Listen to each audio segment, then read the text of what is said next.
Hello student, how are you? I hope good. आज के video में हम क्लास 8 के साइंस पढ़ने वाले हैं, जिसमें हम इसका पहला चैप्टर शुरू कर रखा है। हमने पहला चैप्टर क्या है हमारे पास में, क्रॉप प्रोडक्शन एंड मैनेजमेंट। हमने इसका ये पहला चैप्टर शुरू कर रखा है। इससे पिछले वीडियो में हमने इसके क्रॉप्स के टाइप उसके बारे में पढ़ा था। आज हम पढ़ने वाले हैं बेसिक प्रैक्टिस ऑफ क्रॉप। जो बेसिक प्रैक्टिस होती है क्रॉप्स के लिए, ऑफ प्रोडक्शन, क्रॉप प्रोडक्शन के लिए जो बेसिक प्रैक्टिस होती है, हम उनके बारे में आज डिटेल से पढ़ेंगे। जैसे पहली प्रैक्टिस कौन सी होती है, प्रिपरेशन ऑफ सॉइल, यानी कि कोई भी क्रॉप्स बोने से पहले हमको जो सॉइल होती है, जो मिट्टी होती है, जमीन होती है, हमको उसको क्या करना होता है, प्रिपरेशन करना होता है, उसको प्रिपेयर करना होता है। उसके बाद नंबर 2 पर आता है उसके पास number B, selection and sowing of seed. Sowing of seed से पहले हमको क्या होता है, सिलेक्शन करना होता है कि जो हम बीज बोने वाले हो कैसा क्वालिटी का बीज है। हम इसके बारे में भी डिटेल में पढ़ेंगे। उसके बाद आता है इरिगेशन। इरिगेशन किस तरह से किया जाता है हम ये भी पढ़ेंगे। फिर breeding, crop protection, harvesting and storage. सबसे लास्ट में हम पढ़ेंगे स्टोरेज। अब हम इसकी जो पहली डेफिनेशन है, जो पहली है वो क्या है, हम उसको देख लेते हैं। बहुत ही ज्यादा इंपॉर्टेंट है।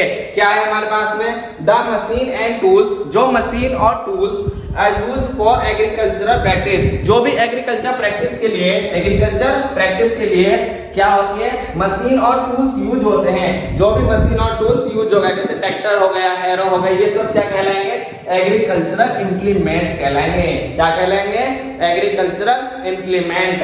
कोई भी पूछेगा कि एग्रीकल्चरल इंप्लीमेंट क्या है, तो क्या बताना है हमको, वे मशीन और टूल्स जो एग्रीकल्चर प्रैक्टिस के लिए यूज होती है, उसको क्या बोलते हैं हम, एग्रीकल्चरल इंप्लीमेंट बोलते हैं। अब हम इसके फर्स्ट पार्ट पर देखेंगे। फर्स्ट पार्ट क्या है हमारे पास में, प्रिपरेशन ऑफ सॉइल। अब हम इसको डिटेल में देखते हैं। चलिए अब देखने वाले हैं प्रिपरेशन ऑफ सॉइल की जो सॉइल की जो प्रिपरेशन होती है वो किस तरह से की जाती है।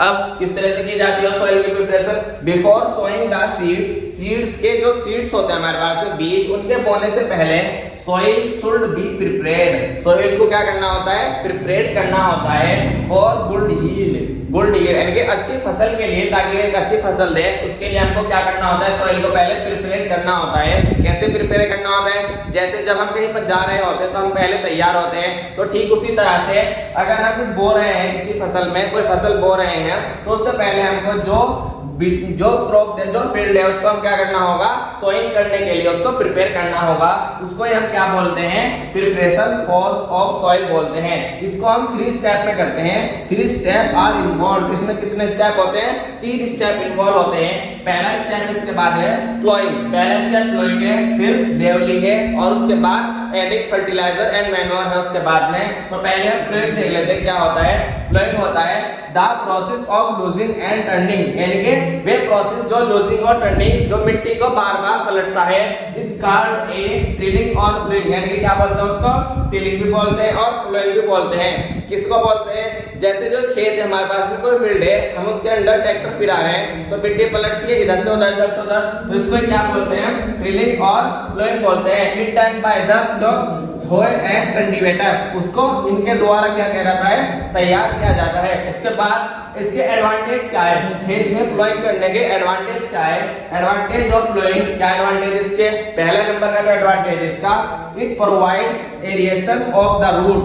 जो रूट्स होती है, जो जड़ें होती है किसी भी क्रॉप्स के, उसको एरिएशन और एयर स्पेस आर क्रिएटेड। यानी कि जो हमारे पास में जो भी क्रॉप्स होगी, उसकी जो रूट्स होगी, उसके अंदर उसकी जड़ों के लिए एयर स्पेस पैदा करता है। कौन, ploughing, helping the roots of breath. किसके लिए, वो जो रूट्स होती है उनको सांस लेने के लिए, ब्रेथ लेने के लिए हेल्प करता है। कौन हेल्प करता है, प्लॉइंग हेल्प करता है। नंबर 2 क्या है हमारे पास में, roots can grow deep in soil. जो रूट्स होती है, जैसे अगर कोई मिट्टी में हमने कोई नहीं बहाया और हमने बीज डाल दिया, तो जब हमने बीज डाला उसकी जड़ें जो है नीचे तक नहीं जा पाएगी, क्योंकि जो मिट्टी का जो सरफेस होगा वो कठोर हो रहा होगा। इसी तरह से अगर हम उसको प्लॉइंग कर देंगे, बहा देंगे और फिर उसके अंदर डाल देंगे बीज, तो जो उसकी जड़ें हैं वो आसानी से नीचे चली जाएंगी, क्योंकि वो क्या हो रहा होगा, हल्का भुरभुरा सा हो रहा होगा। तो इसलिए हमको क्या बोलते हैं, जो उसकी जड़ें होती है डीपली चली जाती है, इसके अंदर, सॉइल के अंदर, मिट्टी के अंदर। उसके बाद नंबर 3 पर क्या है इसका,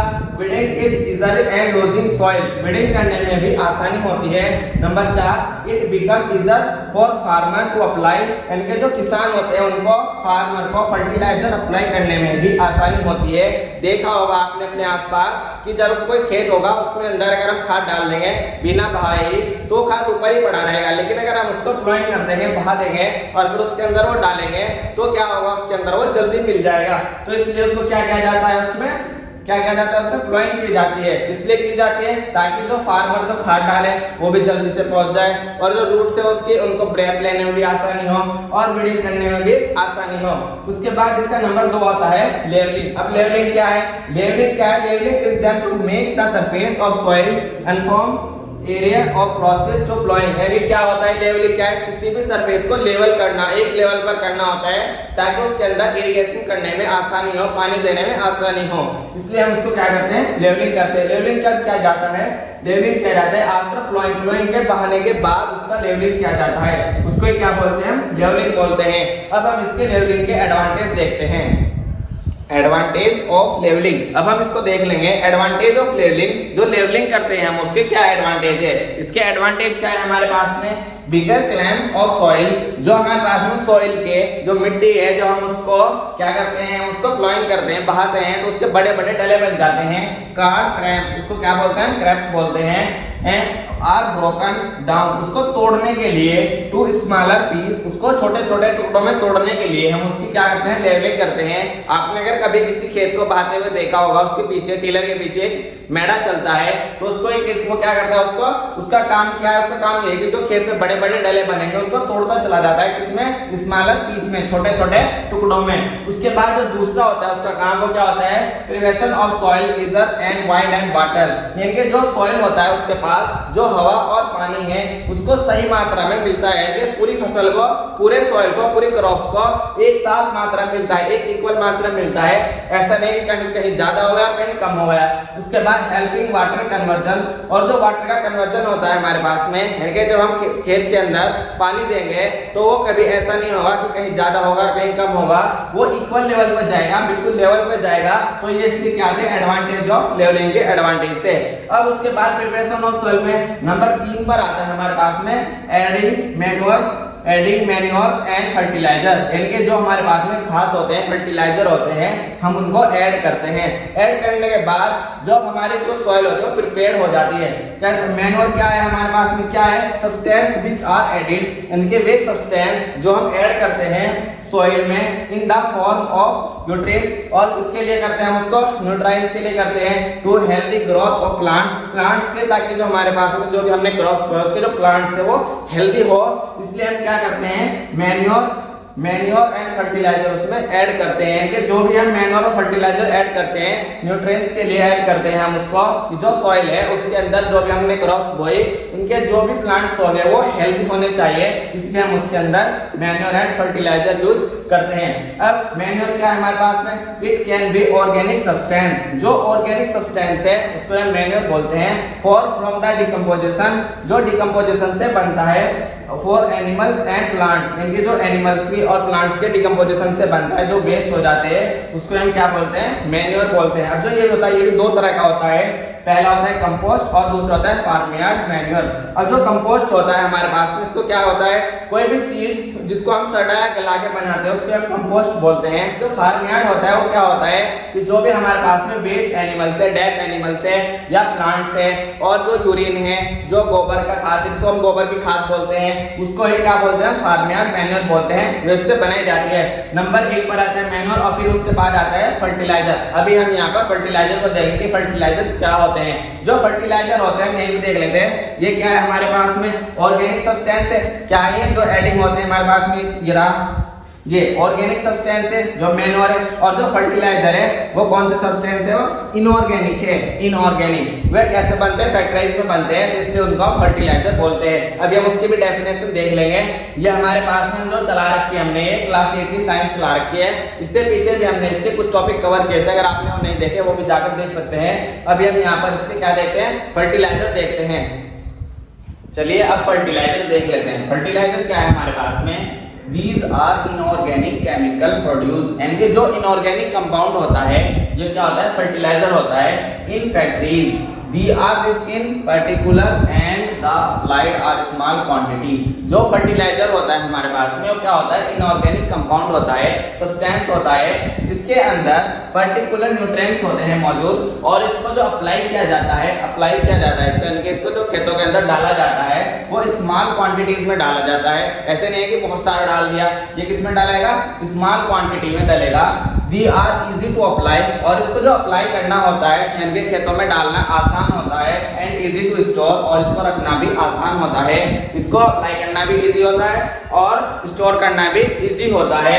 उसके बाद applications of fertiliser in health, जो एप्लीकेशंस हैं यानी कि जो फर्टिलाइजर को हम इस्तेमाल करते हैं किसके लिए करते हैं, जो हमें हेल्प करता है इंक्रीजिंग क्रॉप, यानी कि जो क्रॉप्स की पैदावार होती है उसको बढ़ाने के लिए इसका इस्तेमाल करते हैं, किसका, फर्टिलाइजर का। सम कॉमन फर्टिलाइजर, और जो उसके कॉमन फर्टिलाइजर है जो आमतौर पर इस्तेमाल किए जाते हैं, यूरिया हो गया, अमोनियम सल्फेट हो गया, उसी तरह से पोटाश हो गया, एनपीके हो गया, आपने सुना होगा एनपीके नाम से इकट्ठा आता है, उसका क्या नाम है, nitrogen phosphorus and potassium. NPK का मतलब nitrogen phosphorus and potassium. CAN हो गया, कैल्शियम एंड नाइट्रोजन। ये इस तरह के क्या है, कॉमन फर्टिलाइजर है जो आपके घरों में अगर आप खेती करते हैं तो आपके घरों में मिल जाएंगे। उसके बाद अब हम देख लेते हैं difference between manure and fertiliser, कि जो मैन्योर होता है हमारे पास में और फर्टिलाइजर होता है इसमें क्या डिफरेंस है। सबसे पहला डिफरेंस आता है मैन्योर आर नेचुरल सब्सटेंस, ये किससे बना होता है, नेचुरल सब्सटेंस होता है मेड फ्रॉम डेथ, एंड जो वेस्ट सामान होता है हमारे पास में उससे बनता है मैन्योर हमारे पास में। और जो फर्टिलाइजर होता है, फर्टिलाइजर इनऑर्गेनिक सब्सटेंस होता है, इनऑर्गेनिक सब्सटेंस होता है जो प्रिपेयर किया जाता है इन ए फैक्ट्री, जो कि हमें प्रिपेयर किया जाता है फैक्ट्रीज में प्रिपेयर किया जाता है, केमिकल प्रिपेयर किया जाता है, फैक्ट्रीज के अंदर बनाया जाता है, और ये नेचुरल सब्सटेंस है। उसके बाद number 2, manure supplied most nutrients, जो मैन्योर होता है उसके पास ज्यादा न्यूट्रिएंट्स होते हैं, और जो मिट्टी के अंदर remove generally defences of soil, यानी कि जो मिट्टी के अंदर कमी आ जाती है, पानी की जो सूखा आ जाता है उसको दूर करने के लिए भी मैन्योर का इस्तेमाल करते हैं। जबकि जो फर्टिलाइजर है उसके पास जो न्यूट्रिएंट्स होते हैं वो स्पेसिफिक होते हैं, यानी कि स्पेसिफिक होते हैं। नाइट्रोजन के लिए नाइट्रोजन डालेगा, यूरिया डालेगा, इसी तरह से डाई डालेगा, वो क्या होगा, स्पेसिफिक फर्टिलाइजर होंगे। जबकि इसमें सभी तरह की मिलेगी। नंबर 3 पे क्या होगा, दी आर नॉट वाटर सोल्यूबल, मतलब ये वाटर के अंदर घुलनशील नहीं है, अगर हम इसको पानी में डाल देंगे तो ये घुलेंगे नहीं। जबकि दी आर वाटर सोल्यूबल, और जो फर्टिलाइजर होंगे वो हमारे वाटर के अंदर एकदम से घुल जाएंगे। उसके बाद दी आर एक्ट वेरी स्लोली, ये कैसे एक्ट करेंगे, स्लोली यानी कि धीरे धीरे से एक्ट करेंगे। अगर हमने इसको डाला तो धीरे धीरे इस्तेमाल करेंगे, धीरे धीरे लगेंगे। जबकि ये क्या करेंगे, दी एक्ट वेरी क्विकली, ये किस तरह से एक्ट करेंगे, क्विकली एक्ट करेंगे। जैसे आज अगर हमने किसी खेत में फर्टिलाइजर डाला और उससे अगले 2 या 4 दिन बाद उसको उसका असर देखने को मिलेगा। जबकि जो मैन्योर होगा अगर हमने इसको डाला तो उसके कुछ टाइम बाद, 1 महीना भी लग सकता है, 2 मंथ भी लग सकते हैं, उसके बाद उसका जो असर होगा वो देखने को मिलेगा। इसी तरह से जो मैन्योर होते हैं वो इको फ्रेंडली होते हैं, यानी कि इन्वायरमेंट फ्रेंडली होते हैं, जबकि जो फर्टिलाइजर है वो इन्वायरमेंट फ्रेंडली नहीं है। इस तरह से क्या थे इसके डिफरेंस थे। तो आज की वीडियो में हमने इसके क्या पढ़ा, हमने इसकी basic practice of crop production में हमने इसके पहला नंबर पढ़ लिया, preparation of soil. Preparation of soil के 3 टाइप थे, हमने उसके तीनों टाइप को कंप्लीट कर लिया है। तो अगर वीडियो पसंद है तो हमारे चैनल को सब्सक्राइब कीजिए। हम इसमें क्या चला रहे हैं, क्लास 8 की साइंस पढ़ रहे हैं, जिसका हमने चैप्टर नंबर 1 शुरू कर रखा है। अगर वीडियो पसंद है तो हमारे चैनल को सब्सक्राइब कीजिए, लाइक कीजिए और शेयर कीजिए।